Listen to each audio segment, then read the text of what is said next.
Selamat siang teman-teman semua. Saya tidak akan bicara dari sisi hukum, udah jelas ada pendekar hukum di samping-samping saya. Saya akan bicara dari sisi ilmu saya, kebetulan sosiologi pengetahuan.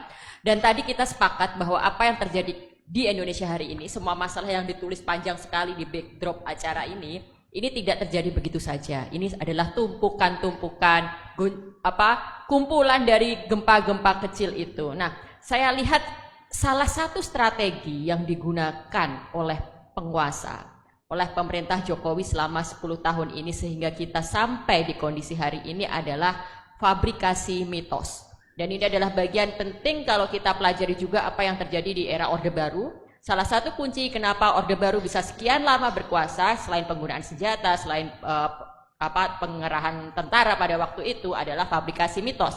Dan itu terjadi di era Jokowi. Dan itu yang membuat kita terlena hingga akhirnya mungkin banyak di antara kita sebenarnya nggak terlena ya, dilihat dari demo-demo yang ada gitu. Tapi sebagian besar dari rakyat Indonesia terlena dan kita sampailah pada titik ini. Saya mencatat ada 5 mitos yang diproduksi, difabrikasi di pemerintahan Jokowi ini yang akhirnya membuat kita semua ternina-bubukkan.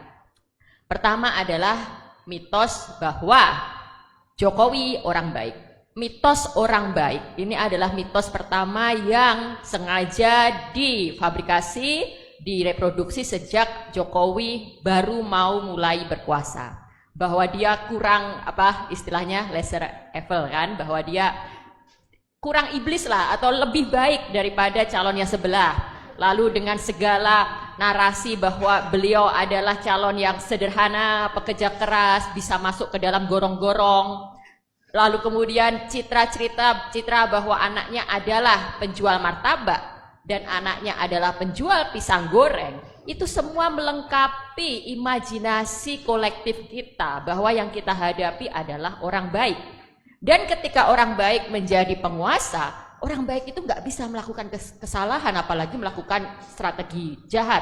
Kalaupun ada kesalahan, pasti itu orang-orang di sekitarnya kan, pasti orang-orang yang terus mengompori dia, terus memprovokasi. Kita termakan dengan itu semua. Hingga akhirnya kita selalu membela dia dan membiarkan Omnibus Law lah, KPK, revisi UU KPK lah, dan berbagai hal-hal lainnya. Lalu mitos yang kedua adalah mitos bahwa setiap orang bisa berkompetisi. Lihat apa yang terjadi ketika anaknya mencalonkan diri jadi wali kota Solo, menantunya jadi wali kota Medan, lalu kita berteriak-teriak dinasti politik, ada nepotisme, ada pelanggaran etik, itu semua akan selalu dibantah bahwa ini kan demokrasi, silahkan untuk nggak memilih, ini kan demokrasi, semua orang juga bisa. Sekarang pertanyaan saya, bisa nggak ini Mas Umar nih, dosen hukum UGM sekarang nyalonin wali kota untuk tahun depan ini? Nah, belum tentu bisa, memang nggak bisa gitu kan, karena bukan anaknya Jokowi, bukan anaknya presiden. Jadi kita jangan termakan dengan omongan itu. Lalu kemudian kemarin ada statementnya misalnya Kaisang, loh yang milih siapa? Nah itu lagi-lagi malah rakyat yang disalahkan. Tapi di titik ini ada benarnya, rakyat yang memilih. Jadi mau nggak mau cara kita untuk merespon itu, untuk tidak mengulangi kesalahan kita, ya kita jangan memilih. Kita jangan terbuai bahwa setiap calon, setiap orang memiliki kesempatan yang sama, sehingga setiap orang berhak untuk dipilih. Ya kita akhirnya harus memutuskan bahwa kita tidak akan memilih.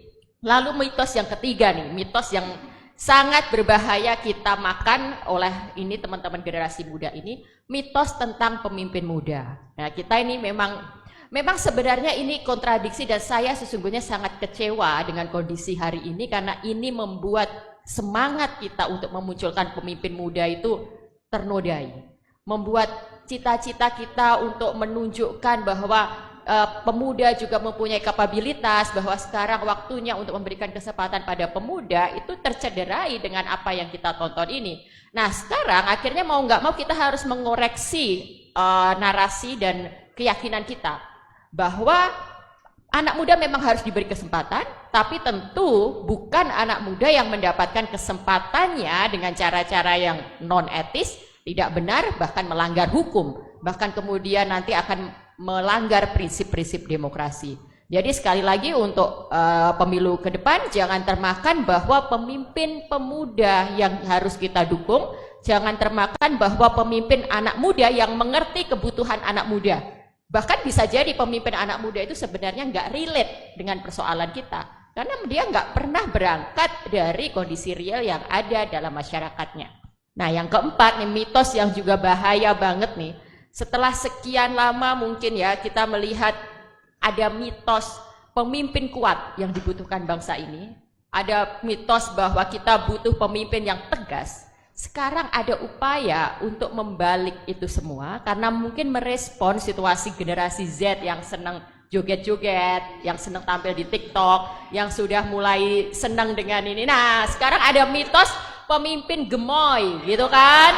Bahwa seolah-olah pemimpin yang hobi joget, pemimpin yang menggemaskan, pemimpin yang lucu, gitu kan? Itulah yang harus layak kita pilih karena dia merupakan cerminan dari anak muda hari ini. Wah, jangan mau dibodohi gitu. Ini saya sebenarnya sangat sedih melihat tren fenomena gemoy-gemoyan ini. Dia merasa bahwa Gen Z itu orang yang tidak peduli pada gagasan.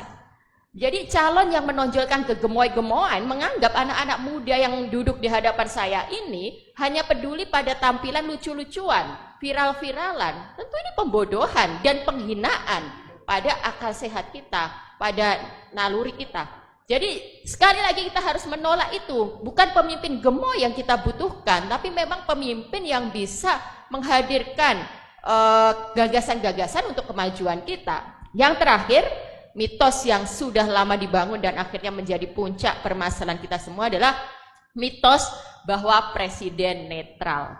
Hari gini masih percaya mitos presiden netral, nggak cawe-cawe, mitos bahwa dia nggak ikut-ikutan, mitos bahwa itu urusan partai gitu kan nggak mungkin gitu. Kita bisa melihat apa yang terjadi di hadapan kita, teman-teman bisa mencerna, menganalisis sendiri. Yang ada di hadapan saya mahasiswa-mahasiswa hukum, mahasiswa-mahasiswa yang memang peduli pada kondisi dalam masyarakat dan punya piranti untuk menganalisis itu. Justru netralitas presiden ini yang harus kita pertanyakan dan menjadi pangkal dari ini semua. Jadi 5 mitos ini harus kita waspadai. 5 mitos ini harus kita lawan dalam pemilu tahun depan. Bagaimana caranya? Ini adalah pentingnya kita. Cara melawan mitos adalah kita harus mengoreksi itu, mengklarifikasi itu dengan fakta. Kita harus menelisik siapa yang memproduksi itu, apa tujuan mitos-mitos itu diproduksi, dan bagaimana mitos itu kemudian mengelabui, menutup fakta yang sebenarnya. Hanya dengan demikian, maka akal sehat kita bisa kembali digunakan dan kita bisa menyelamatkan Indonesia dari tsunami, gempa, tidak hanya gempa ya Prof, tsunami yang nanti akan menghancurkan bangunan demokrasi yang sedang kita bangun ini. Terima kasih, terus saya kembalikan kepada moderator. Terima kasih, tepuk tangan kepada Ibu Oki, sangat menarik begitu ya terkait dengan fabrikasi mitos, lalu kemudian bagaimana harus kita mengatasi terkait dengan motif-motif di balik hal tersebut.